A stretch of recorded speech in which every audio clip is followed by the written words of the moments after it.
façon qu'il va falloir en tout cas nécessairement envisager d'une façon nouvelle plutôt que de transition écologique. Ça, c'est un leurre sémantique ou une hypocrisie politique. Alors on parle de sobriété, justement. Ça, c'est ridicule également. C'est totalement ridicule. Moi, je pense vraiment pas qu'on puisse aller dans une société qui soit économe, sobre, où on n'aurait plus de richesse. On ne peut pas avoir un schéma entrepreneurial, économique, financier qui persiste à évoquer de la croissance, des points de croissance supplémentaires et en même temps se diriger vers de la sobriété. Parce que si on va vers une société beaucoup plus sobre économiquement, il faut baisser les impôts, il faut changer le système d'imposition. Vous ne pouvez pas avoir des entrepreneurs qui sont surimposés, surtaxés, leur dire oui, mais on va vous défalquer tout ceci, mais vous n'avez plus la possibilité ou le droit ou l'occasion de consommer. Monsieur Tom Benoît revient sur la définition de la bourgeoisie territoriale, sincèrement.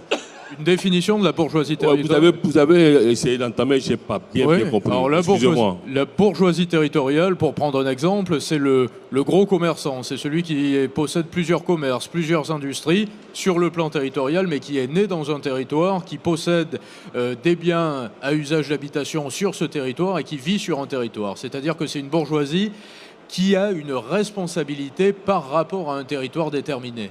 C'est pas de grandes fortunes ou de grands groupes ou des lobbies ou des start-up ou des licornes. Ce sont des gens qui vivent dans un schéma très libéral pour qui l'unité de mesure et l'unité de réussite s'expriment en argent, en monnaie traditionnelle, mais qui ont également un attachement profond à un territoire. Voilà ce que j'appelle la bourgeoisie territoriale.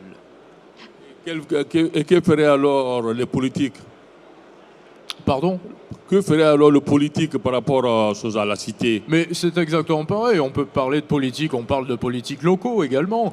Et là aussi, ce que je qualifie comme étant la bourgeoisie territoriale, qui selon moi est une classe qui est totalement prise à la gorge aujourd'hui, s'inscrit parallèlement aux élus locaux qui eux aussi sont pris à la gorge. Les maires n'ont plus de pouvoir. Comment est-ce que vous expliquez aujourd'hui en France qu'on ait des maires qui soient payés, qui sont bienveillants, qui plus est, qui sont élus par une population, on est en démocratie et qu'on dise à ces maires non mais vous ne saurez pas voter les lois, vous ne saurez pas les appliquer. C'est un petit peu comme en Europe lorsqu'on vote mal, pour ainsi dire, et qu'on nous dit mais vous avez mal voté, c'est pas ça la démocratie, vous allez voter mieux, c'est-à-dire vous allez voter l'inverse et même vous ne voterez pas, on fera passer autre chose.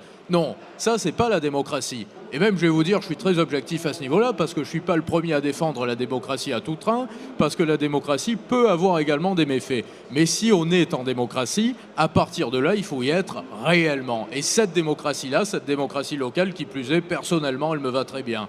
Elle fonctionne très très bien et elle me va très bien. Donc on redonne plus de pouvoir à la bourgeoisie territoriale, aux jeunes des territoires, aux élus locaux de chaque territoire, et je vous promets que tout ira pour le mieux.